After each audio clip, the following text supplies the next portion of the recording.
მოგეთ ზაგიბრუნდით უფასო ტელემაყურებლებო, გრძელდება გადაცემა შულოთვე ქუთაისში, შემოგიყვანეთ სტუმრებთან ერთად და მოდით გაგაცნობთ გადაცემის სტუმრებს. ქალბატონი ლარი ჟორჟოლიანი, პროდუქტის განვითარების მენეჯერი, ქალბატონი მარი დევიძე, მედიის და პიარის მენეჯერი. ნახავ გაგაკეთოთ ხო, რას გულისხმობ?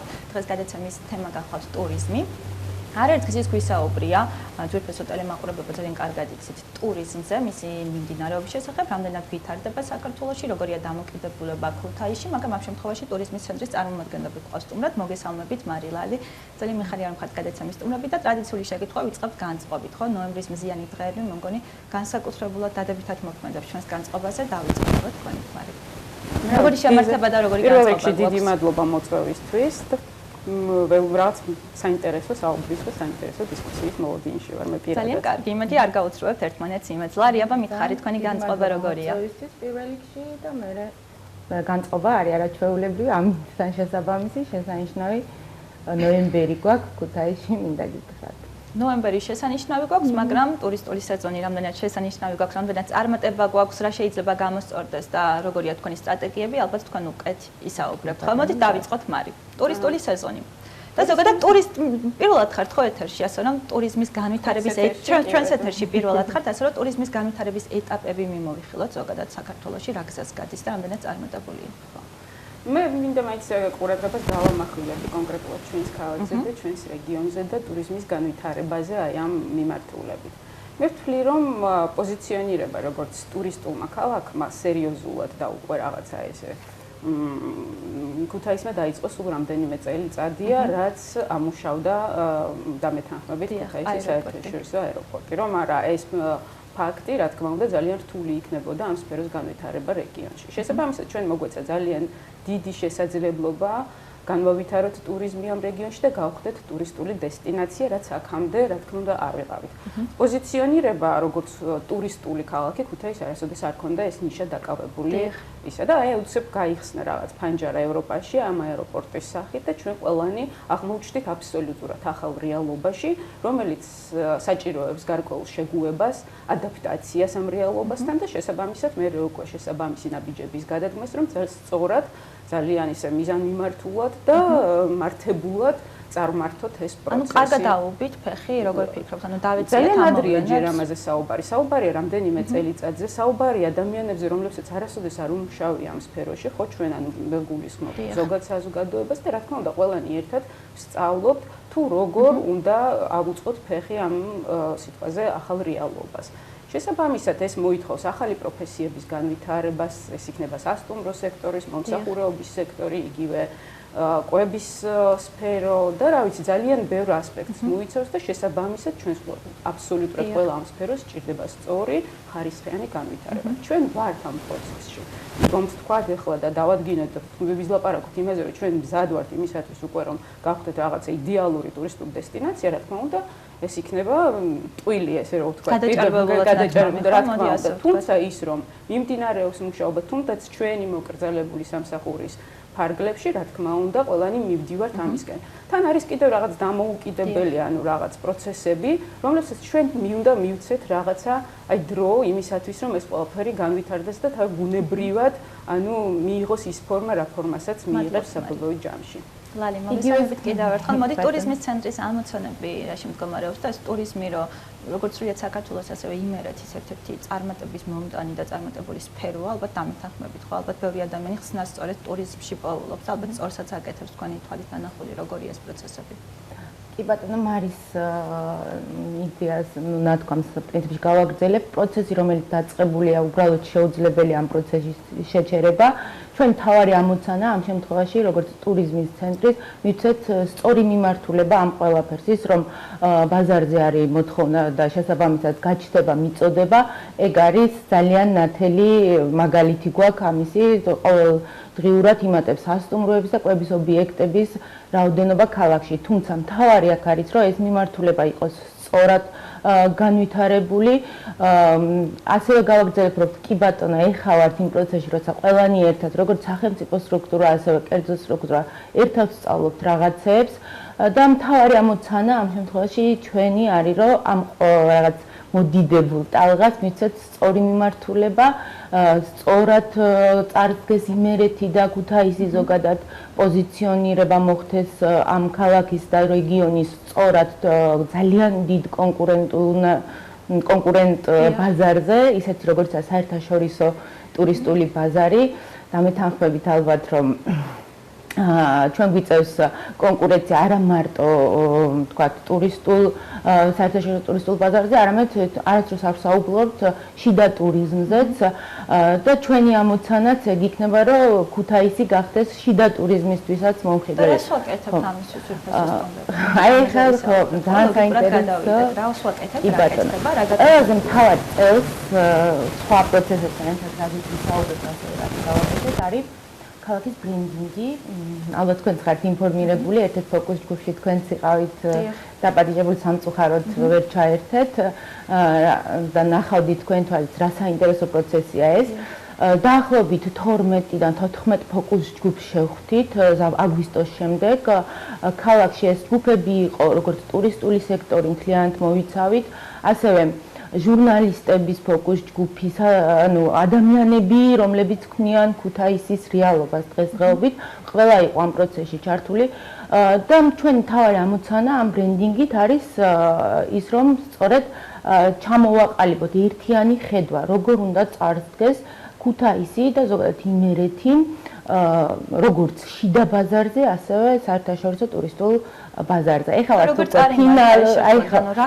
პირველი ყველაზე რთული პროცესი უკვე დასრულებული გვაქვს, როგორც ინდივიდუალური ინტერვიუები, ასევე ფოკუს ჯგუფებთან შეხვედრა, რომელიც აგვისტოს შემდეგ გრძელდება და სულ ახლა ნოემბრის დასაწყისში დასრულდა და ეხლა უკვე გადავდივართ ფინალურ ეტაპზე, როდესაც ამ ყველაფრის ანალიზი უნდა მოვახდინოთ და საბოლოოდ მივიღოთ შედეგი თუ როგორია ქუთაისი და რა ნიშნა უნდა დავიკავოთ.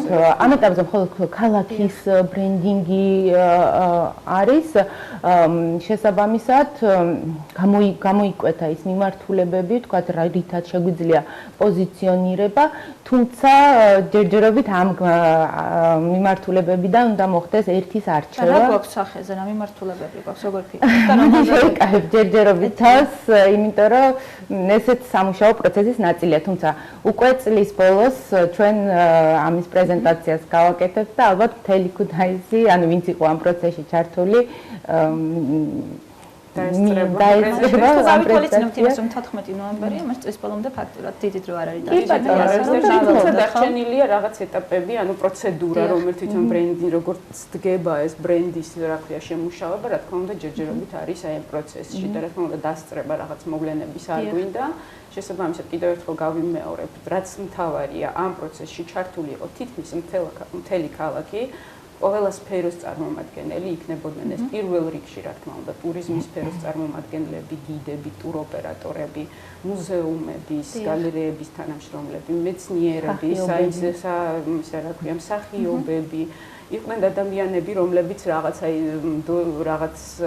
როგორ გითხრათ, მატარებლები არიან, აი ასოცირდებიან ქუთაისთან, როგორ შეიძლება და ქუთაისის ბრენდინგზე გვემუშავა და არ გავსაუბრებოდეთ გაბრიაძეების ოჯახს სიტყვაზე, რომლებსაც რა თქმა უნდა, მათი ხედვა უნდა მოგვესმინა, იმიტომ რომ გარკვეულწილად ქუთაისი, აი სწორედ აი ამ დამსახურება, ანუ აი ამ ოჯახის დამსახურება, რომ იქცა რაღაც, ანუ ქუთაისის ბრენდს ქმნიდნენ აი ესეთი კატეგორიის ადამიანები. შესაბამისად ძალიან საინტერესო მასალა შეგროვდა და რაც მთავარია, ამ პროცესულ უძღვებით არა ჩვენ კონკრეტულად, ანუ ჩვენ ჩავთვალეთ, რომ ამ პროცესს უნდა გაუძღვეს პროფესიონალები, მოწვეული იქნენ თავისუფალი უნივერსიტეტის პროფესურა არის ჩართული და სწორედ ისინი თან გამოცდილება აქვს ამ მიმართულებით, სწორედ მათი შექმნილია ბათუმის ტურისტული ბრენდინგი და სწორედ აი ისინი დაგვიდებენ საბოლოო ჯამში დასკვნას, თუ რა ტიპის ტურისტული ქალაქია. ძალიან კარგად უნდა აღიქვანეს ჩვენ აქ არ არის საუბარი ქალაქის განვითარებაზე და ქალაქის სტრატეგიის განვითარებაზე. აქ საუბარია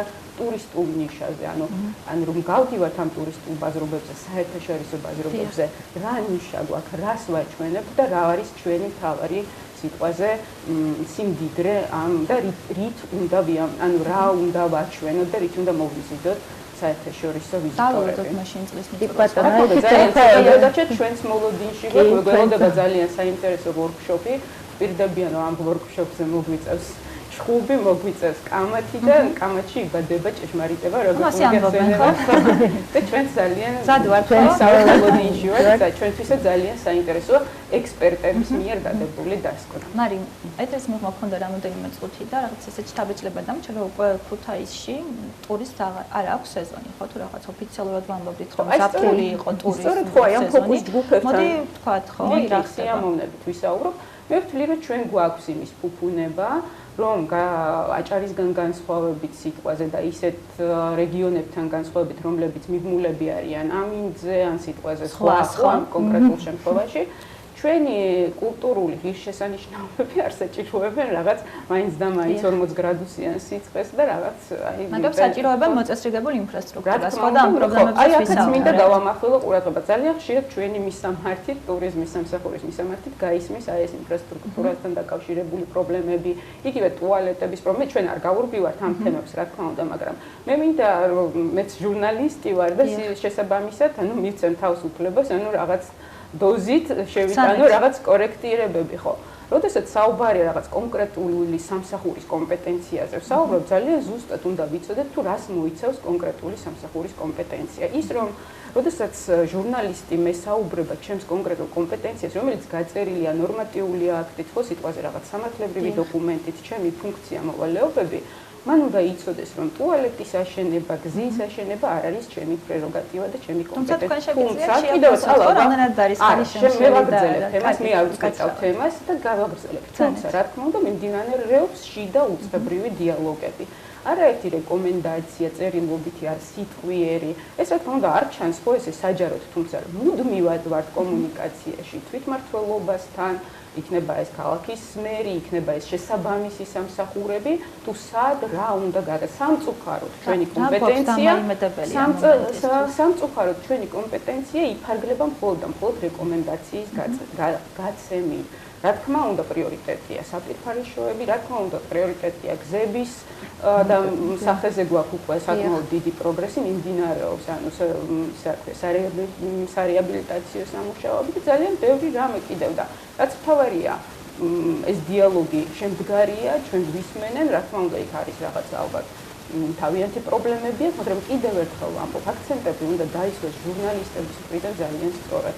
თქვენც და მეც როგორც ჟურნალისტს ორივეს გვაქვს ნასწავლი, რომ როდესაც ვინმესთან მივდივართ პრეტენზიით, ჩვენ ზუსტად უნდა ვიცოდეთ, თუ რა არის ეს ადამიანები.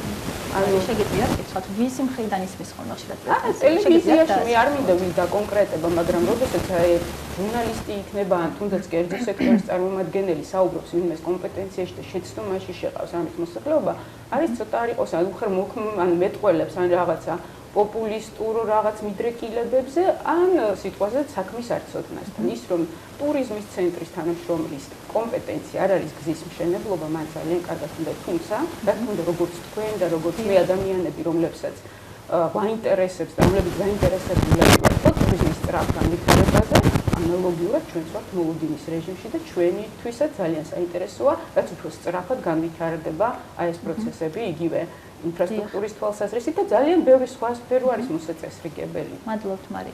ლარი, მიმდინარეობას ან მიმდინარე წლის ტურიზმის მიმდინარეობა, აი გითხარით, როგორ შეაფასებთ, რამდენად ნაყოფიერი აღმოჩნდა? ან ჩვენ გვაქვს სტატისტიკა მოყვანილი, აქვე აღნიშნავ, რომ ეს სტატისტიკა ვაწარმოებთ ჩვენ თვითონ, როგორც იცით, საინფორმაციო ცენტრი აპწარმოებს, ან სხვათა შორის ძალიან კარგი სტატისტიკა გვაქვს 2018 წელთან შედარებით ამ ეტაპზე, ანუ ოქტომბრის ჩათვლით, იმიტომ რომ ჯერჯერობით ნოემბრის სტატისტიკა არ გვაქვს, 10%-იანი ზრდა არის, შეიძლება კონკრეტულ ციფრებზე, ხო, რადგან მე მიჭირავს ახლა. ანუ 2000 ჩვენ ახლა შეგიდარებთ მაგალითისთვის 2018 წლის და 2019 წლის მონაცემებს. 2018 წელს ქუთაისის ტურიზმის ცენტრში, ჩვენ არ გულისხმობთ მთლიან ქალაქს, შემოვიდა 18857 ტურისტი. 2019 წელს შემოვიდა 21902 ტურისტი. ოქტომბერია მხოლოდ სერვის ცენტრი და ოქტომბერი ჯერ სეზონი არ არის დამთავრებული. ეს რაც ნიშნავს 10%-იან ზრდას და საერთო რაოდენობის, ანუ რაც შემოვიდა 20%-ს, ანუ ასე ისა. რა თქმა უნდა, ჩვენი მუშაობის წარმატების ინდიკატორი პირველ რიგში არის სტატისტიკა. ამის გარდა იკვეთება, რა თქმა უნდა, ამ სტატისტიკის გადათვლის დროს ის ქვეყნები, რომლებიც ლიდერობენ, ანუ ვიზიტორთა რაოდენობით. 2019 წლის პირველი სამეული წელს პირველად და მინდა ვთქვა აღვნიშნო, რომ ძალიან საიმედო ცვლილებებია. 2018 წელს პირველ სამეულს შეადგენდა გერმანია, პოლონეთი და რუსეთი და აი უკვე 2019 წელს გერმანია, პოლონეთი და გაერთიანებული სამეფო ინგლისი თქვენ წარმოიდგინეთ. რა თქმა უნდა, ეს პირდაპირ ფრენების დიახ, მარი, გავრილოვის ღამე რამდენად უკავშირდება ამ სტატისტიკის? აი, გავრილოვის ღამესთან და რუსულ ბაზართან დაკავშირებით. ქუთაისს აქვს ეს ფუფუნება, რომ ჩვენ არ ვართ მიბმულები რუსულ ბაზარზე, განსხვავებით ბათუმისა და თბილისის. ანუ ჩვენ რუსეთი არ არის ჩვენი ბაზარი, თუმცა რა თქმა უნდა, რაღაც წილი, ანუ ხუთეულში რუსეთი ყოველთვის შედიოდა ისა რა ქვია. საერთო ჯამში აი გავრილოვის ღამე მიმოქმედა არა მხოლოდ რუსი ტურისტების შემოდინებაზე, ანუ ევროპელი ტურისტებიც დავრჩნენ, მაგრამ მე ვფიქრობ, რომ ძალიან ესე იმოქმედა სახელმწიფომ და ძალიან სწორი მესიჯები იქნა გაგზავნილი, რომ ქვეყანაში მიუხედავად იმისა, რომ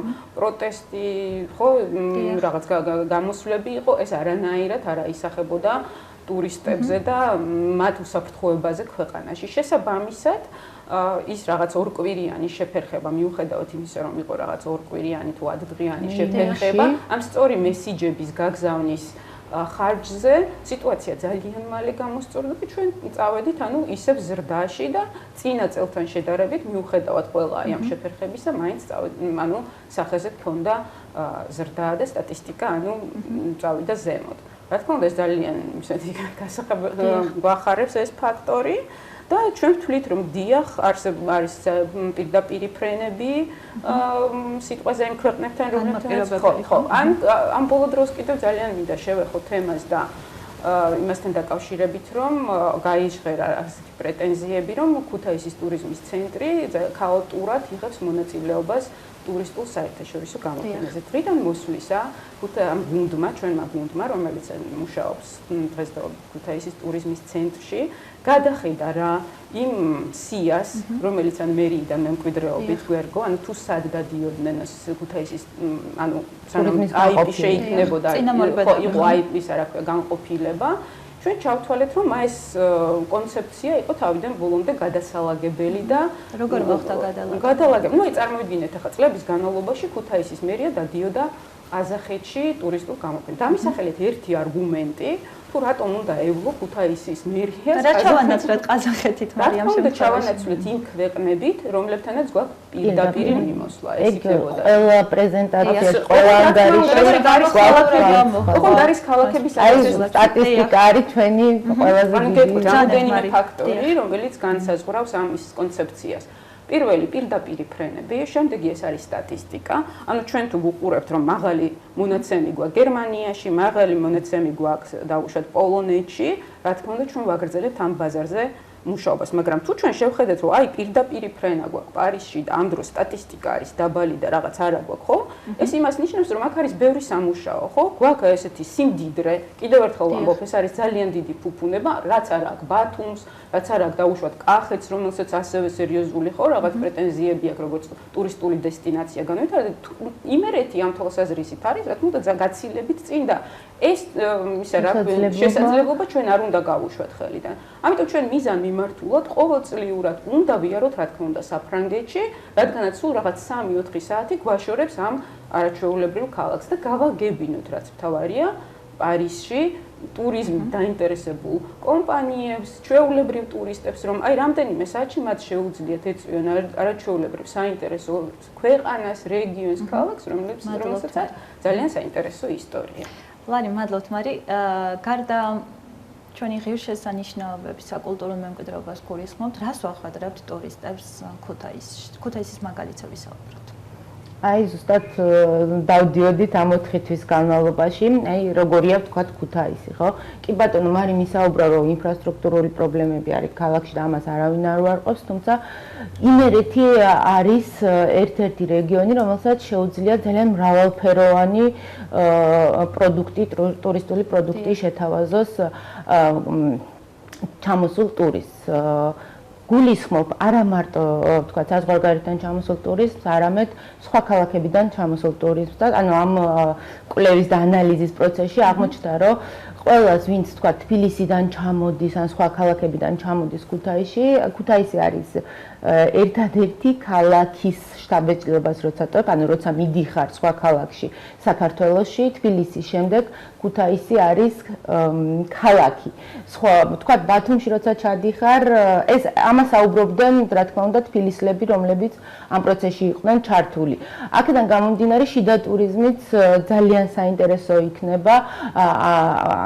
უნდა იყოს, ესეც უნდა გახდეს ეს მიმართულება ძალიან საინტერესო, რადგან პარასკევი, შაბათი, კვირა არის, თქვა, თბილისელისთვის, რომელიც უკვე ერთ და იგივე წრეზე დადის, ახალგაზრდა იქნება თუ თქვა, ხო, არ აქვს მნიშვნელობა, თქვა, სამსახურის შემდეგ პარასკევი, შაბათი, კვირა გაატარო ქუთაისში.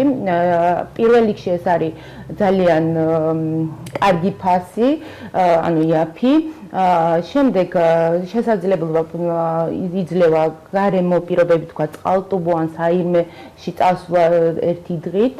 შემდეგ სეირნობა თვითონ ქალაქში, ასევე საინტერესოა ქუთაისი იმ კუთხით, რომ არქიტექტურულად ერთ-ერთი ქალაქია, რომელშიც არ დგას ეს სათავჯენები და მწვანე ქალაქი ვართ, სადაც დგას მე-19 საუკუნის სახლები და შეგიძლია გაიარო ამ ქუჩებში და იგრძნოს ზუსტად ის სული, რაც არის ვთქვათ მე-19 საუკუნე საქართველოში. ამასთანავე გვაქვს ასევე ძალიან კარგი კაფე-რესტორნები. ესეც აღნიშნავს, ხაზგასმით აღნიშნავს ყველა ჩამოსული, ასე ვთქვათ, ქუთაისში, რომ ყველაზე გემრიელად შეიძლება ქუთაისში იკვებო. ამასთანავე ირგვლივ მდებარე ღირსშესანიშნაობები, იგივე გელათი, რომელიც არის იუნესკოს დაცვის ქვეშ, ბაგრატი, ასევე ერთი დღე ამასაც შეგიძლია დაუთმო და კვირას უბრალოდ რელაქსირებული წახვიდე და დაუბრუნდე შენ სამუშაო. კულტურულ ღონისძიებას გინდა დაესწრო, ამ დროს რა უნდა აქნას ვიზიტორმა? აი კულტურულ ღონისძიებებზე იყო აქ საუბარი, რომ ეგ ზოგადად პრობლემაა იქიდან გამომდინარე, რომ კეთდება ვთქვათ რაღაც ტურისტის კულტურული ღონისძიება, მაგრამ ჩართულობა ამ ხრივ ნაკლებია. თვითონ რამდენად არის დაინტერესება და რამდენად ცდილობთ მოიძიოთ ეს ინფორმაცია. თქვენ საფრანგეთი აღნიშნეთ, მარი უკაცრავად ჩაგეჭრებით.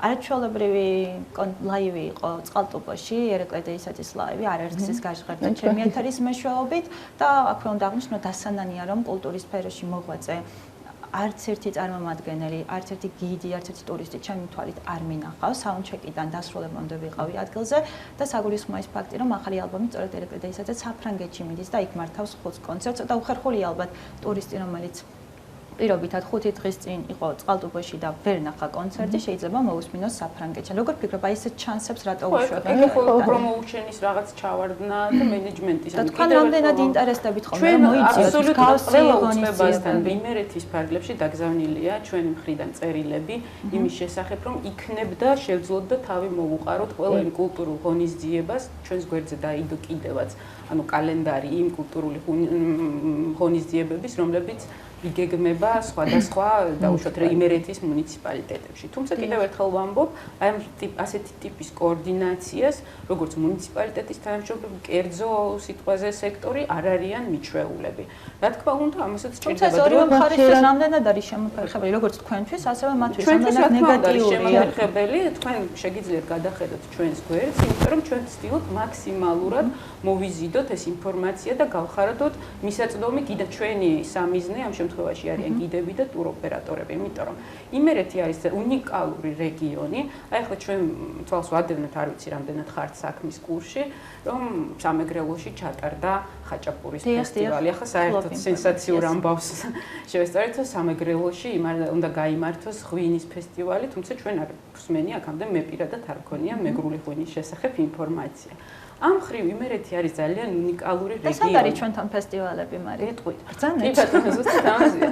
იმერეთს აქვს იმის ფუფუნება, რომ აქვს ძალიან ძველი, ტრადიციული და საინტერესო ღონისძიებები. აი თქვენ ვერ წარმოიდგენთ, რა საინტერესო ღონისძიებები იმართება ზემო იმერეთში. ეს არის სავანელობა, ძველ და ტრადიციულ ღონისძიებებზეა საუბარი. საჩხერლობები, თერჯოლის ქალაქის დღეები, ზესტაფონში ვანში არის გალაქტიონობა. ვანში არის გალაქტიონობა. ანუ ჩვენ გვაქვს იმის ფუფუნება, რომ არაფრის მოგონება, არც მანდარინობის, არც რაღაცა მეგრული ხაჭაპო, ამის მოგონება ჩვენ არ გვჭირდება. ჩვენ ვფლობთ ამ სიმდიდრეს, უბრალოდ რა თქმა უნდა, გარკვეულ ბრენდირებას და გადახედვას ეს ღონისძიებთ. მათი დაკარგვა და მათი სიტყვაზე უნიკალურობის მოშლა იქნება დანაშაული რეგიონის წინაშე და ზოგადად ჩვენი ავთენტურობის წინაშე. ამიტომ ჩვენ ხომ არ გეგმავთ რაიმე ტიპის ფესტივალს უახლოეს მომავალში. როგორც იცით, უკვე ტრადიციად იქცა და მეორე წელიწადია დავნერგეთ ყველის ფესტივალი, რომელმაც საკმაოდ ესეთი პოპულარობით სარგებლა, თან ჩვენ გავამდიდრეთ მისი სიტყვაზე კომპონენტები ამ ფესტივალის და ის არ არის მხოლოდ ყველის ქართული ყველის გამოფენა გაყიდვა და ჩავთეთ საგანმანათლებლო სიტყვაზე კომპონენტი, ამასთან მასტერკლასები და საბოლოო ჯამში მან ყველაფერმა მოგვცა რაღაც მრავალფეროვანი ღონისძიება, რომელიც რა თქმა უნდა ინტერესიც აქვს. ანუ კიდევ ერთხელ ვამბობ, ფესტივალების და მსგავსი ტიპის ღონისძიებები ყოველთვის უნდა ესადაგებოდეს ქალაქის ავთენტურობას. ვერაფრით ვერ მოახვალ ქუთაისი იმას, რაც არ არის ქუთაისის. ამიტომ სწორედ ამისთვის მიმდინარეობს ახლა ეს ბრენდინგი, რომ გავაკეთოთ ისეთი ტიპის ღონისძიებები მივაბად ქუთაისს, მეგონი თქვენ გცივათ. ისეთი ტიპის ღონისძიებები მივაბად ქუთაისს, რომლებიც იქნება მისთვის დამახასიათებელი, მისთვის ორგანული და არ იქნება რაღაც დისონანსში ქალაქის ხასიათთან. ანუ ლოგიკურად თუ კიდე კემპერს უკვე ვიცით პრიორიტეტები გაზაფხულზე, მაინც უნდა გქონდეს რაიმე ტიპის ფესტივალი, ხო?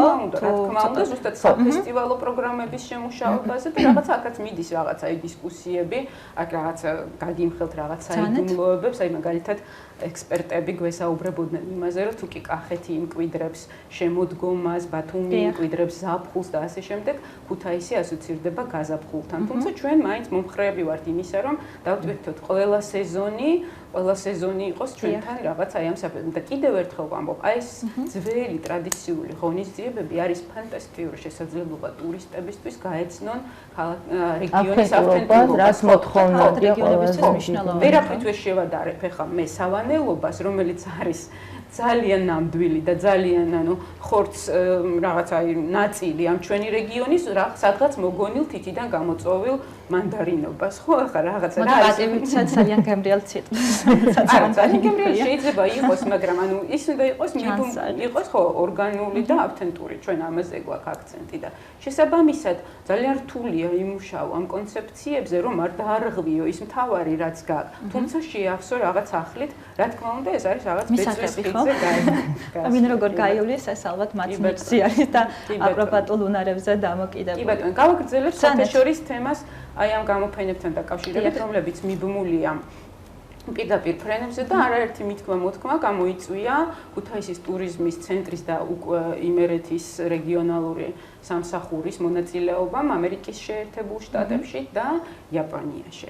ქვეყნის პრიორიტეტად, ანუ საქართველოს ტურიზმის ეროვნული ადმინისტრაციის მიერ გამოცხადდა, გაცხადდა პოლიტიკა, რომ ჩვენ უნდა ვიმუშაოთ ახალ ბაზრებზე. ანუ რუსეთი აუცილებლად უნდა ჩანაცვლდეს მდიდარი და რაც თავარია, მაღალ ბიუჯეტიანი კი ბატონო ბაზრებით.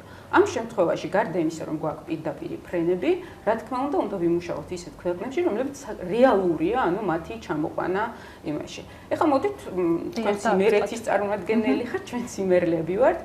თუ კი მსგავს გამოფენებში იღებს მონაწილეობას აჭარის დეპარტამენტი, კახეთის სიტყვაზე DMO-ს წარმომადგენლები ასე შემდეგ და ასე შემდეგ, რა სიტყვაზე მიზეზით არ უნდა იღებდეს მონაწილეობას იმერეთი. თუ კი ჩვენ ვართ სიტყვაზე იმერეთის გულშემატკივრები და გვაქვს პრეტენზია იმაზე, რომ განვავითაროთ ძლიერი ტურიზმი ამ რეგიონში. დამისახელეთ ერთი არგუმენტი ამის საწინააღმდეგო. მე ვფიქრობ, რომ ყველგან უნდა წავიდეს ზედმეტად მით უმეტეს მე როგორც მონაწილე ამ კონკრეტული გამოფენის იაპონიაში, აი ჩამოვედი სრულიად ან რა ვიცი, აი გაკვირვებული იმ უზარმაზარი დაინტერესებით, რომელიც გამოიჩინეს იაპონელებმა ჩვენი სტენდის და ჩვენი სიტყვაზე რეგიონის მიმართ. ანუ არსებობს რომ მოლოდინები, რომ ჯერ ერთი მარტო ქუთაისის ტურიზმის ცენტრში ზაფხულის განმავლობაში შემოვიდა 120 ადამიანი იაპონელები, ჩინელები, კორეელები. პლუს კვლევებმა აჩვენა, რომ ამ ქვეყნებს ჩვევიათ აი ესეთი რაღაც ტრენდები, ანუ აქვთ რაღაც წლის განმავლობაში აღებული ტრენდი, რომ უნდა იმოგზაურონ კონკრეტულად აი ამ ქვეყანაში. და ამ ეტაპზე კორეაში, იაპონიაშიც და ჩინეთშიც არის საქართველოს არის ტრენდში. ანუ საქართველოში მოგზაურობა, ასე ვთქვათ, მოდურია, საინტერესო, რაც თავარია, რადიკალურად განსხვავებულ ცივილიზაციებზეა საუბარი, რადიკალურად განსხვავებულ კულტურებზეა საუბარი. და ამ ადამიანებს ნანახი აქვთ უკვე ევროპა, ამ ადამიანებს ნანახი აქვთ სიტყვაზე უკვე პარიზიც, ისიც და არიან რაღაც ეგზოტიკის და საინტერესოს მოლოდინში. კიდევ ერთხელ ვამბობ, რიგები გვედგა გაუჩერებლად ამას ადასტურებს ფოტომასალაც და ესნები ყველა ვინც იმ გამოფენაზე იმყოფებოდა და რაც მთავარია კიდევ ერთი ინდიკატორი იმისა რომ ეს არის საინტერესო ბაზარი ეს არის კერძო სექტორის მონაწილეობა ამ გამოფენაში ანუ ყველა ის რა წარმოადგენთ მარი რა თქმა უნდა წარმოადგენთ ჩვენი რეგიონი პირველად აი ახლა ანუ რა კი დავიწყეთ მუშაობა იმერეთის რეგიონზე მინდა გადმოგცეთ საჩუქრად ეს პირველი ბროშურა ჩვენს მიერ შექმნილი რომელიც მოიცავს მთლიან იმერეთს და რა ვიცი, გარდა იმას ახალი ფორმატია იმას, რა ქვია, დათო ტურაშვილის სიყვარულის დედაქალაქის, ვისაუბრეთ ქალაქის სიძველეზე, ვისაუბრეთ იმაზე, რომ გვაქვს,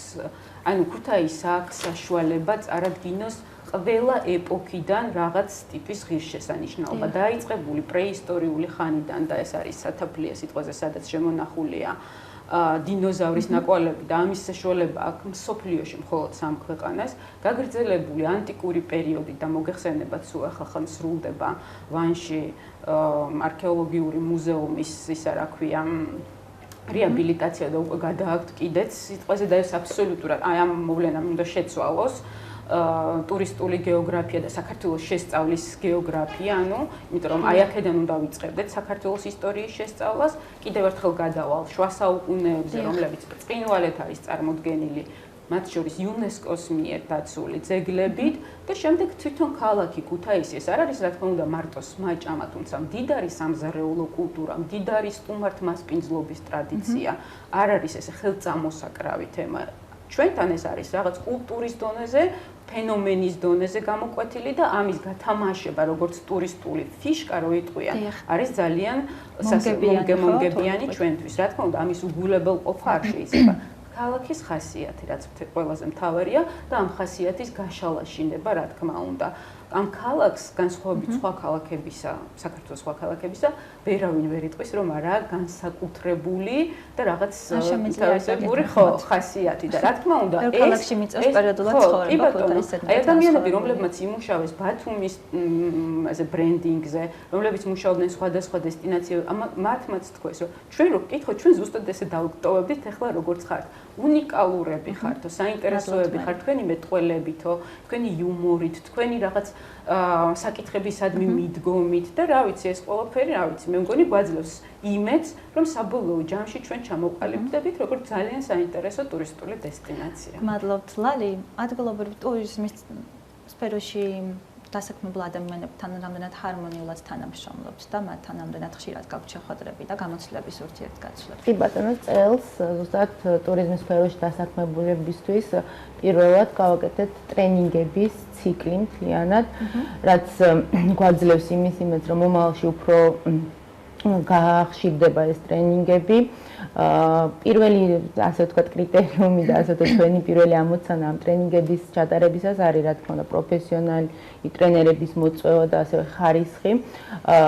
აქედან გამომდინარე, მე მგონი ყველა ვინც დაესწრო ამ ტრენინგებს კმაყოფილები არიან და მომავალ წელს, რა თქმა უნდა, უფრო მეტი ტრენინგი ჩატარდება, თუმცა წელსაც გეგმავთ რაღაც პატარ-პატარა ტრენინგებს საინტერესოს ასევე და ნახოთ მოგხსენებთ საკმაოდ ძვირადღირებული ფუფუნებად ჩვენს გიდებს არ აქვს მის საშუალება სიტყვაზე ჩავიდნენ დედაქალაქში და გადაიხადან 500-400 რაც საშუალო ფასია კარგი ხარისხიანი ტრენინგის, ამიტომ თქვენ ბრძანდებოდით მე კარგად მახსოვს იმ შეხვედრაზე, როდესაც ჩვენ გავაჟღერეთ 2019 წლის სამომავლო გეგმები, სადაც თქვით კიდევაც, რომ ეს იქნება საპილოტო რეჟიმში ჩატარებული რაღაც სატრენინგო კამპანია, რომელიც ადგილობრივ გიდებთან და ტუროპერატორებთან შეთანხმებით რა თქმა უნდა დადგინდა, ანუ თუ რაში გადამზადება ჭირდებოდა მათ. მათი დაკვეთა იყო პირველ, სხვადასხვა სიტყვაზე თემატიკის ტრენინგები და აბსოლუტურად ყველა მათი სურვილი იქნა დაკმაყოფილებული და ჩამოვიყვანეთ გამოკითხვის, ანუ შედეგად საუკეთესო ტრენერები. გარდა ამისა, აუცილებლად ვახსენებ კონფერენციას მასპინძელი, რომელიც ასევე მათი დაკვეთით იყო და მათი თხოვნით და საკმაოდ ძვირადღირებული პროექტი იყო, თუმცა მივეცით მათ საშუალება, რომ წარადგინათ საკუთარი პოტენციალი, წარადგინათ საკუთარი თავები თბილისის ტურისტული კომპანიების წარმომადგენლების. აპირებთ ალბათ ხო მომავალში გაგრძელებას?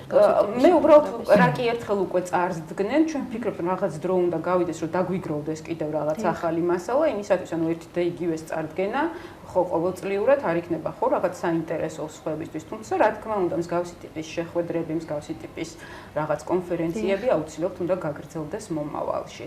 შესაბამისად, ინფოტურებიც ჩატარდა ზემო იმერეთში, ძალიან საინტერესო ინფოტური და სამწუხაროდ არ გვაძლევდა საშუალებას ჩვენი ისევ და ისევ კომპეტენცია, ანუ რადგანაც მუშაობდით მხოლოდ და მხოლოდ ქუთაისზე და ქუთაისის ბიუჯეტი გახარჯულიყო სიტყვაზე სხვა რეგიონებში, თუმცა ჩვენ მაინც რადგანაც უკვე ვიცოდით, რომ ცოტა ხანში მოგვიწევდა იმერეთზე მუშაობა, ჩავატარეთ ინფოტური ზემო იმერეთში, იყო ჭიათურა და საჩხერე, ძალიან საინტერესო რაღაც team building-ის ხასიათიც მიიღო და უფრო რაღაც შეკრული გუნდი მივიღეთ საბოლოო ჯამში და შესაბამისად ეს ტენდენციები გაგრძელდება. მომავალ წელს ჩვენ ვფიქრობთ, რომ ჩვენს ბაზაზე აუცილებლად შეიქმნება გიდების სკოლა, უფასო, რომელიც ორიენტირებული იქნება უფრო ახალგაზრდებზე და სტუდენტებზე, თუმცა ეს იმას არ ნიშნავს, რომ უკვე არსებული გიდები დარჩებიან სიტყვაზე ჩვენი ყურადღების მიღმა. ჩვენ გავაგრძელებთ მათთვის საინტერესო პროგრამების და ტრენერების ჩამოყვანას, რაც ხელს შეუწყობს, რა თქმა უნდა, მათი კვალიფიკაციის ამაღლებას. მადლობთ მარი, სასიამოვნო იყო თქვენი სტუმრობა. წარმატებებს გისურვებთ თქვენ და ვისურვოთ ვიზიტორების რაოდენობის გაოთხმაგება, გახუთმაგება და ასე შემდეგ და ასე შემდეგ და დავხდოთ ყოველთვის ღირსეულად იმ ნიშების გათვალისწინებით, რომელმაც არაერთ გზის გაიჟღერა. ბედნიერ დღეს გისურვებთ ნაყოფიერ სამუშაო კვირას, რამე თუ საუბრობდით თანამშრომლობაზე და სხვადასხვა ტიპის ივენტზე ინფორმირების შემთხვევაში დაგეკონტაქტონ, აქვე პირდაპირ ეთერსაც გამოვიყენოთ მაშინ თქვენის ნებართვით. თუ კი ისეთი ტურისტი ესე რომ ვთქვათ, შეამჩნევთ, რომელსაც მას მუსიკა უყვარს ან კულტურული ღონისძიება, მინდა გითხრათ, რომ ხვალ ძალიან კარგი საღამოა ქუთაისში, ბარ გალეონში. ასევე მინდა აღნიშნოს იამაყით, რომ ბერლინიდან ჩამოდიან ბენდები, ვისაც ცოცხალი მუსიკა, მეტალი, პანკი უყვარს, შეუძლია განმომისამართნენ დაინტერესების შემთხვევაში. თქვენს ეთერს გამოვიყენოთ, შეგიძლიათ მიაწვდინოთ, აბსოლუტურად ჩვენ გვაქვს ეს შიდა უწყებრივი კომუნიკაცია, მაგრამ რა თქმა უნდა, რაღაცა თუ კი ჩვენთან მოიყრის თავს მთელი ეს ინფორმაცია, ყველა კულტურული ღონისძიების შესახებ ეს მხოლოდ, რა ვიცი, გაგვაძლიერებს და ყველასთვის იქნება, ყველას მოუტანს სარგებლოს, მათ შორის კონცერტებისგან, ადამიანს ვინც მართავს კონცერტებს, ჩვენც და რა თქმა უნდა, მუსიკალურადაც გამოვკვებავთ გემრიელ საკვებთან ერთად ძვირფას ვიზიტორებს. თუმცა კიდევ ერთხელ არ მუშაობა ამ საკითხზე მიმდინარეობს ძალიან აქტიურად და თქვენს თუ შეგვიწყობთ აი ამ სიტყვაზე. პირველი ნაბიჯი გადმოიდგა ჩემი მხრიდან, ასე რომ მომავალშიც ინფორმირების შემთხვევაში აუცილებლად მოგმართებთ. ჩვენ მზად ვართ აბსოლუტურად ყველაფერი დაიდეს ჩვენს. ეს ინფორმაცია გადაეგზავნება ყველა ტუროპერატორს, ეს ინფორმაცია გადაეგზავნება ყველა გიდს და ისინი რა თქმა უნდა გაითვალისწინებენ თავიანთ ტურებში ამ მონაცემებს. ძალიან დიდი მადლობა, ბედნიერ დღეს გისურვებთ და დროებით დაგემშვიდობებით, ხო? სიამოვნებით მივიღებ. უარს ნამდვილად არ გეტყვით და გავეცნობთ. ძალიან დიდი მადლობა. ძვირფასო ტელემაყურებლებო, გადაცემის სტუმრებს კიდევ ერთხელ შეგახსენებთ ლარი ჟორჟოლიანი, პროდუქტის განვითარების მენეჯერი, მარი დევიძე, მედიის და პიარის მენეჯერი, რამოდენიმე წუთით ჩავისვენებთ და სწორედ ზემოთხსენებული საინტერესო ლაივის შესახებ უკვე გადაცემის სტუმრები ისაუბრებენ, არაჩვეულებრივი ბიჭები, რომლებიც ჩვენთვის ძალიან კარგად ნაცნობ ბენდის ვოდკავ რაიონის წევრები არიან. დამელოდეთ დროებით.